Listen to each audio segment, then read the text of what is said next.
Actually, right. Can't see the water tower. A little bit to the right.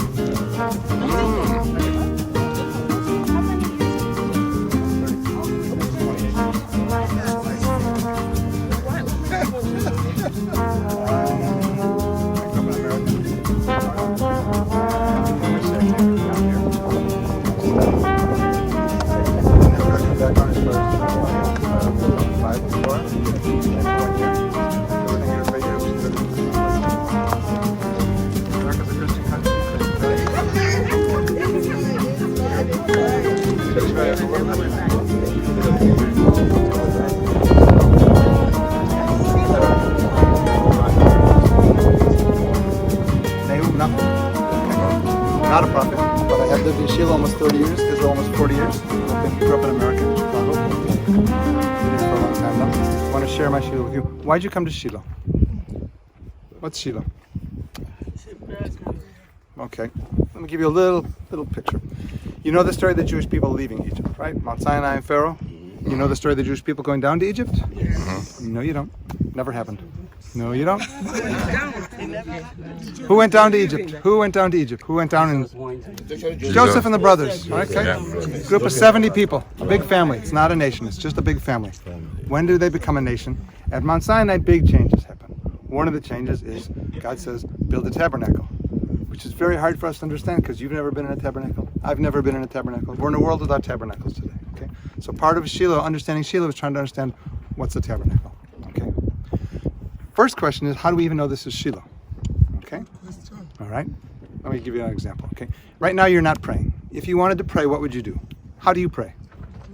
Close your eyes, that's preparation, and then you go on your knees, that's preparation, and then you talk. Open your mouth and speak. To pray, most people today in the world speak to God. Yeah. 3,300 years ago in Shiloh, nobody's doing that. What are they doing? Nope. What do they later do in Jerusalem? Tabernacle. Tabernacle and sacrifices, the ring sacrifices. Okay. Raise your hand. Left hand if you brought a sheep this morning. Right hand if you brought a pigeon. We don't do that anymore, right? So try to think. When they brought a sacrifice, what were they doing? They will kill the sacrifice. Why? What's the idea? If I kill an For ant. atonement. Not atonement. Okay, no, okay. That's a confusion. No. We have 5 different kinds of sacrifices. 2 of them have to do with sin or atonement. The sacrifice most people would have experience with most of the time is they come here for the holidays. 3 times a year, 4 times a year. You come, you bring an animal. Why? What's the idea? What are you doing? Thanking God by? What's thanking God about? If I step on an ant, is that thanking God? No. What am I doing? I'm giving a present to God. I'm giving a present. What happens if I give you a present? Watch his face. I said thank you. He thinks, okay, nice. Well, we can be friends. The word for sacrifice in Hebrew is the same word to draw close. You're trying to draw closer to God. What happens if I offer you something and you say, no thanks, I got a better one at home? Doesn't work. What makes a present work? Accepting it. God's accepting my present is what lets me draw closer to him. Okay, so if this was Shiloh, Elkanah and Hannah would have come here with an animal, brought it to the priest, who slaughters it, divides into 3 sections. First section goes up on this great big altar in the tabernacle, present for God. Second section goes to the priests. They don't have land, this is part of the way they eat. But the third section, the largest piece, goes back to the family that brought it, and then you have a problem. That's holy food. Where in Shiloh can you eat holy food? I'll give you a hint. Later, when Jerusalem does exist, anywhere within the walls is fine. You can't take it outside the walls of the city. But this started in the desert where there were no walls. Shiloh, in a lot of ways, is the transition from the desert to Jerusalem. So where in Shiloh can you eat holy food? In the tabernacle. Okay. I haven't told you yet. The tabernacle was about 25 meters wide, 50 meters long. Shiloh was a very small city. Not when we think of a capital today, we think of a big city. Very small city. Mostly priests living here. But for the holidays, the entire nation comes. They think that's 2 million people. 50 meters, 25 meters. Can't fit 2 million people in there. Okay, here was the rule. B'chol horoeh. Any place you can see the tabernacle, you're connected to the tabernacle. Okay? There's so much taller hills right here. Why didn't they make it on the top of the highest hill? There's a city just over there, not the one you can see, but a little further, called Ariel. If it was at the top of the hill, I could be in Ariel and I could see it, I'm okay. You could be anywhere around here and you could see it, you're okay. But you can't tell that I'm there and I can't tell that you're here. If we're trying to create a community, that's not so good. If it really is this hill, look what we have. We're in a big bowl. Think of the world's biggest barbecue, 2 million people all sitting around, connected to each other, tabernacle in the middle. That's a good story, but I haven't proven it yet. How do we know that's what really happened? Okay, when you finish eating, you've got another problem. And problems are good because they give you the edges of things. Okay, your plate's made of clay. You're eating meat. Meat's oily. There's oil on the plate. There's meat in the plate. The plate's a little bit holy. Not as holy as the things in the tabernacle, but holy enough you can't take it home and have a hamburger on Tuesday on that plate. What do you do to make sure no one uses this holy plate for something mundane? That's what they did. They smashed them. Okay? Shiloh existed for 369 years. Now I've got a problem. If what I've told you is true, for 369 years, 3 or 4 times a year, 2 million people breaking plates on all these hills. That has to be a crazy amount of plates in these hills. And there are. You go to any of these hills, you spend all day picking up pieces. You don't need a shovel, just all over the place. It's even better than that, because that's only true on one side of the hill. This side of this hill is covered. The other side of the same hill, nothing. Same with this hill. All the hills around it. The side that faces here is covered, the other side that isn't. Only one possible reason for that. This is where everyone was sitting to eat their tabernacle. Okay, this is one of the places in the country there's no debate about. Everyone agrees this is Shiloh. What they don't agree on is where the tabernacle is within the Shiloh. One suggestion is the top of the hill right here. Okay, another simple problem. We know the dimensions from the Bible. Again, 25 meters wide, 50 meters long. There's not really enough room on the top of the hill. Okay, most people say, rabbis, archaeologists, can't have been here. We're gonna go look at another possibility, but first, let's go up to the top of it. We're gonna go up and see a movie on the top of the hill. Let's go inside briefly. There's a museum. We'll just take 2 minutes in there and then we'll go up to the top.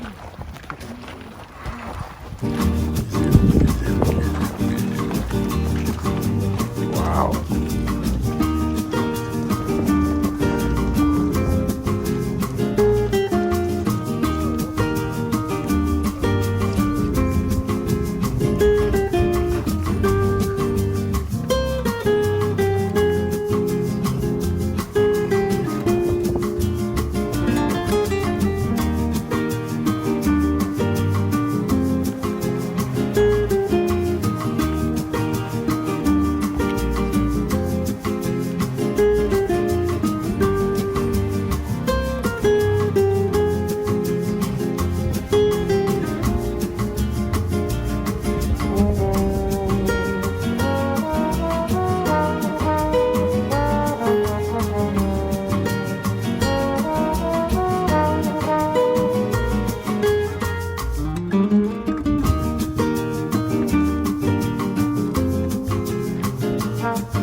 Round with you. Yeah.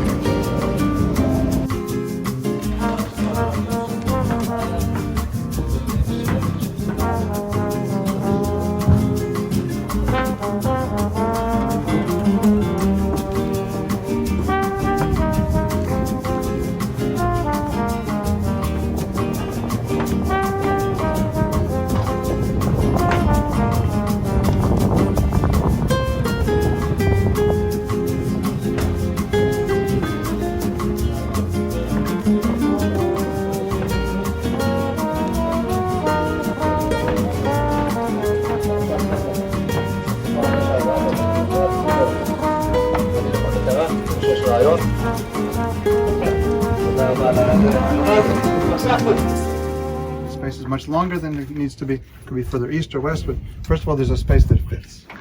That space points exactly east-west, the same as the temple later does in Jerusalem. The walls of the city are right below us here. It's outside the walls, just like in Jerusalem. They built the temple outside the walls. And you see there's one tree down there. Right next to it, there's an olive press. And olive oil is something you need for the tabernacle. So there are lots of reasons it definitely could be there. We really don't know for sure. They've done some digging on the two sides. They haven't dug in the middle yet. Eventually, I hope they'll dig and we'll find out. One of the problems is, what can you possibly find? The difference between tabernacle and temple. Temple is a permanent building, permanent structure. Stone. Okay. Tabernacle is made of wood, made of cloth, made of skins. Nothing's going to last thousands of years. On the other hand, 6 years ago in Jerusalem, the city of David, they were digging. They found a bell about this big, shaped like a pomegranate. The priests used to wear bells about this big, shaped like a pomegranate to the bottom of their robes. One of them fell off. People are messy. There's no way, if the tabernacle was there for almost 400 years, they could have left it completely. My house looks like not possible. So eventually it happened. Since I can't show you a real tabernacle, I want to tell you what I think is happening in the tabernacle. Okay, for that, you look at the two people most connected to Shiloh, Samuel and Hannah. Samuel is considered very similar to Moses. Moses first hears God's voice at the bush, but in the tabernacle is a regular meeting. Whenever he wants, whenever God wants, God's voice always comes to him from the same place. Where?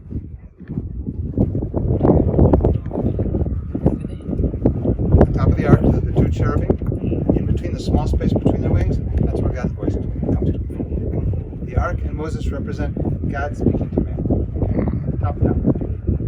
Samuel gets his first prophecy in Shiloh, where? Next to the ark. Same part of the same tradition. Okay? God speaking to man. Aside for a second. Very unusual. First of all, her husband marries a second woman. It doesn't happen that often. Why does he marry another woman? Hannah has no children. He wants children. Better than that, he wants to give her children. How do you do that? Today, if you don't have children, what do you do?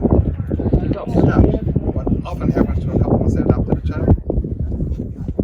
They have their own birth. We still don't know why that works. We know it works. They knew back then. The idea is they'll marry Penina, she'll have a child, and Hannah will have her own child. But it doesn't. Marries Penina, she has children, Hannah still doesn't have a child. What does she do? She turns to God with this incredible prayer. God, you made me a woman. Please, please give me a child. She becomes our teacher for how to pray. The transition from giving presents to God, to talking to God, to appealing to God, goes through Hannah. And in the Talmud, many things about the way I pray and the way you pray. She's the teacher. So what you have in the tabernacle is Hannah, man turning to God. Samuel, God responding to man. That connection, what it's all about. What starts first at Mount Sinai, continues in the tabernacle, later in the temple. Today we have none of those. We all have his own prayer.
nothing about why Shiloh was chosen. We have to guess. Okay?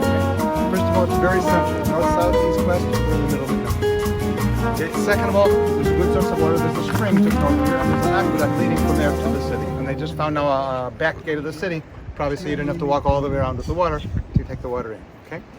Third, you've got good land. This is some of the best land in the entire country for growing grapes.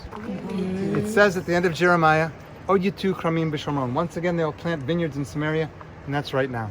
16 years ago, not a single bottle of wine comes out of this entire area. Last year, almost 1 million bottles of wine. Wow. There's lots and lots of grapes being grown all over. There are 6 wineries right around here. If you're interested in wine, I can tell you some interesting wine stories in a second. Okay, so we've got water, you've got land. The last thing you have is a city waiting to be moved into. The population in the area would go up or down depending on wars, depending on rainfall. Joshua shows up, there's an empty city waiting to be moved into. Okay? The most important dig here is right here in the entire place. That wall you see right behind you there, that's the wall of the Canaanite city. Okay? There's a wall right behind me here. That's the wall that Joshua builds. I said it's a small city, not a lot of people here. There's not a lot of housing here. What do they build between the 2 walls? Warehouses. You see all these jars here? These are all fakes. These are all 5 years old, 6 years old. The ones we saw in the museum upstairs, those are the real ones.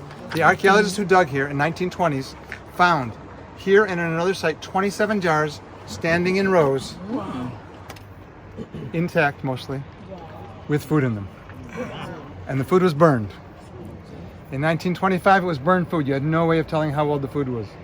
The second dig here in 1985, carbon dating technology. You can test the food. Guess when the food was burned? After the ark is captured, the Philistines marched up the hill and burned Shiloh to the ground. That's the period of time this food was burned. Wow. This is probably food brought to Shiloh for the altar, destroyed by the Philistines. Okay? Would you like a wine story or two? Yes, please. Okay, here's one.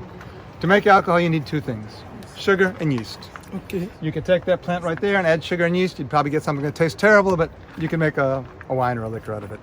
God gave us one thing you don't have to add anything to. Grapes. It's got everything. It's got the yeast. It's got the grapes. Wow. All you have to do to make wine is crush the grapes. It'll do it by itself. But nobody makes wine that way. Nobody trusts the yeast. Maybe it didn't grow well this year. Maybe it's infected. Maybe it got washed off. Maybe. Everyone crushes the grapes, puts in a little poison, kills the yeast, and buys a little package. You can buy all sorts of different kinds and control it yourself. One small winemaker in Shiloh says that's not the way to do it. That is not the way. Trust in God. The right yeast for this grape is what's on the grape. He makes a bottle of wine where there is nothing in the bottle but the grape. Wow. 0. He won't even age it in wood. He says, I don't want the taste of wood. I want the taste of the grape. He ages it in glass. Okay. Story 1. Story 2. That community right there, there's a person there who's the head of the wine institute at Ariel University, right nearby. And he also has his own winery, and he makes one of the better wines here. And I thought that's what interested him, making good wine. That's not what interested him, it turns out. He's got this theory. It says, in Italy, do they drink good French wines? Not too much. What do they drink? Italian wine. Italian wines. Italian Why? wine. It's theirs. Yes.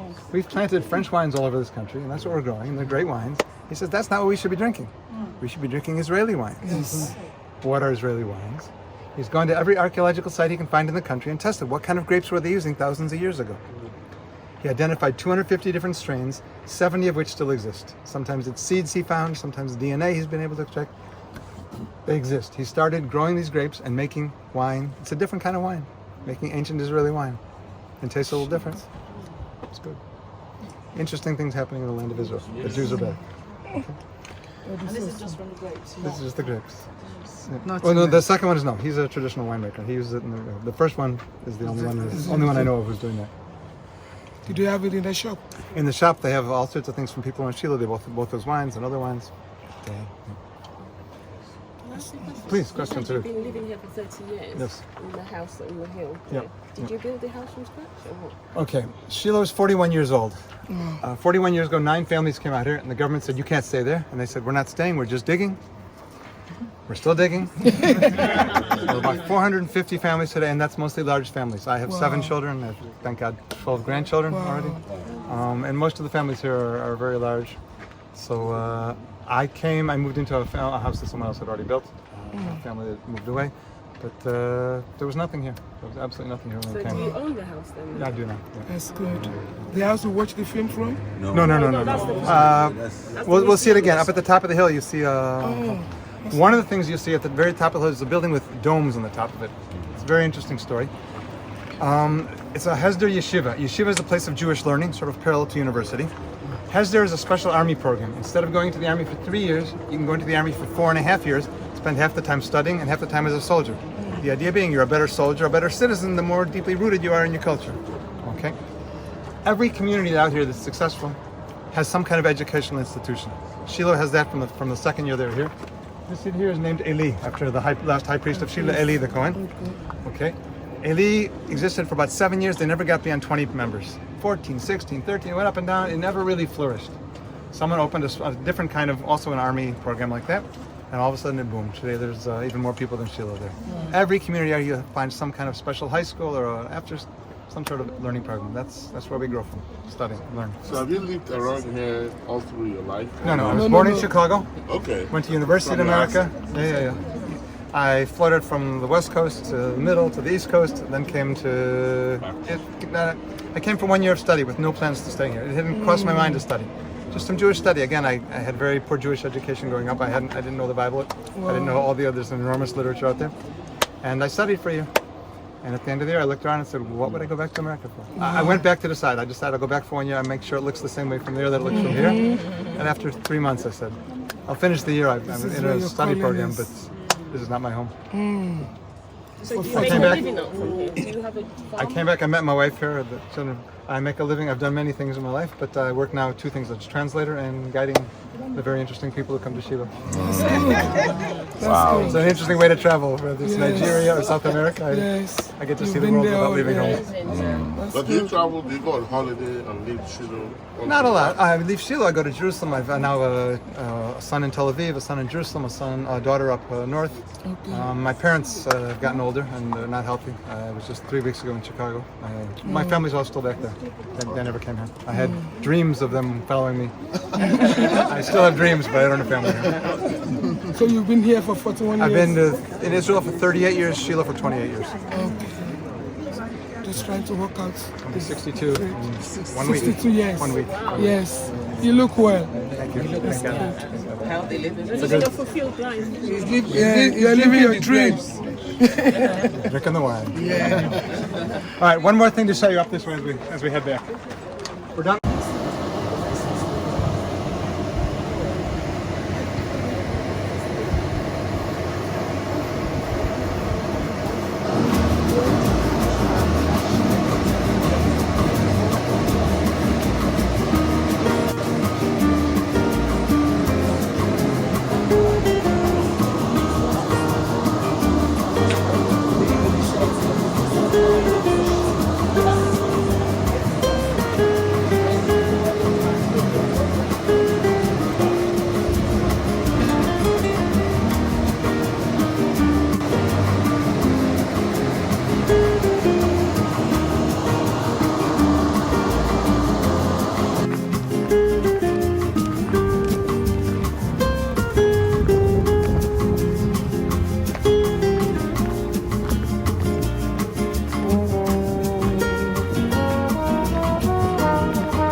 Pomegranates. We're in the wrong season, but another month and a half, the hills here will be covered with wheat and barley. That's 5.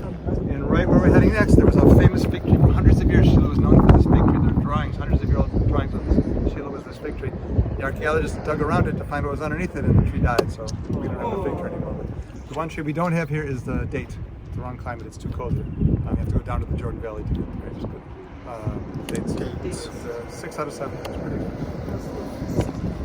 This area, all this flat area here, they just prepared that we more grapes. Rainy season. church. Looks like apparently.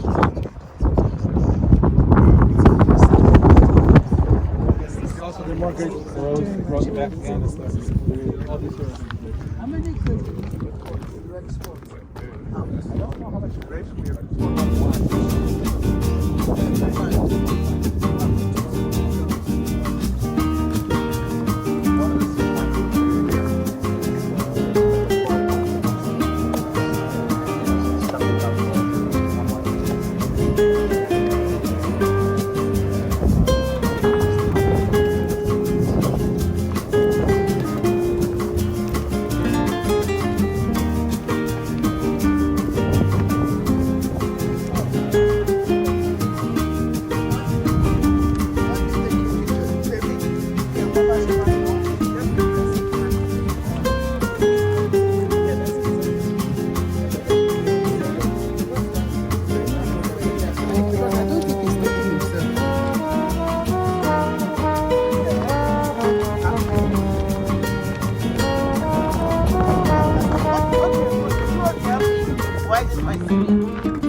How do I set it? It's a hêḳāl.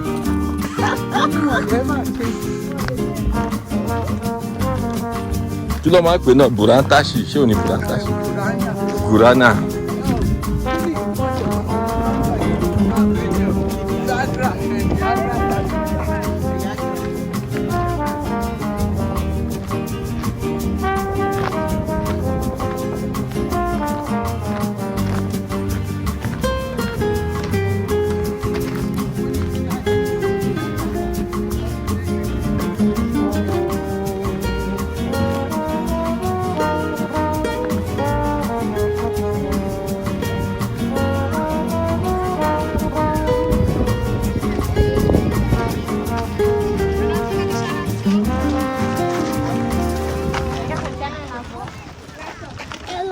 Hello, how you doing?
Set out.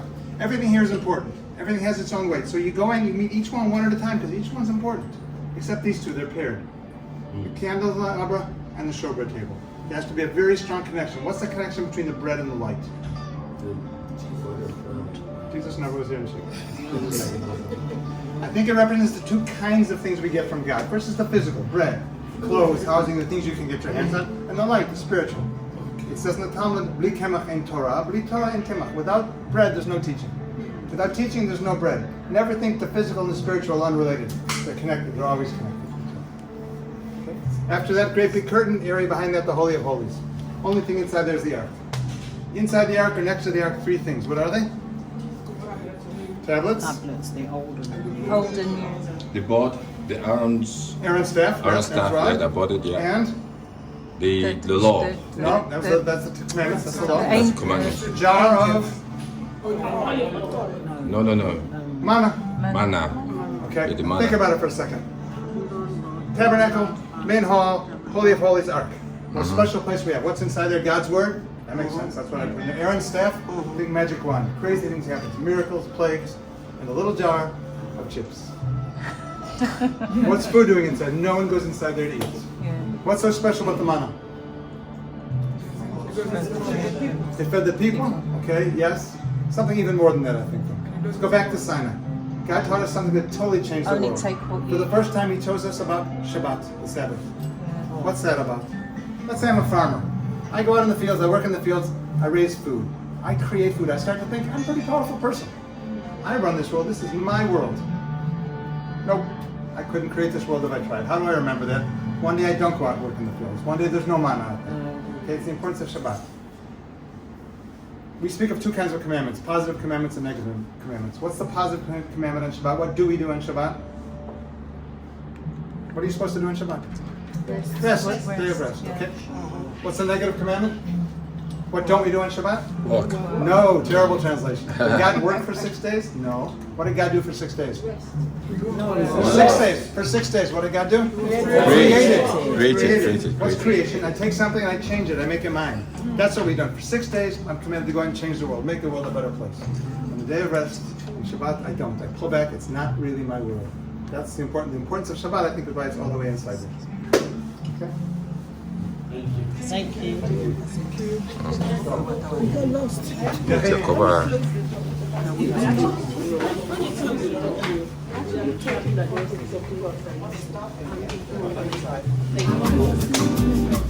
Àwọn local ni a lọ sí gbogbo ẹ̀.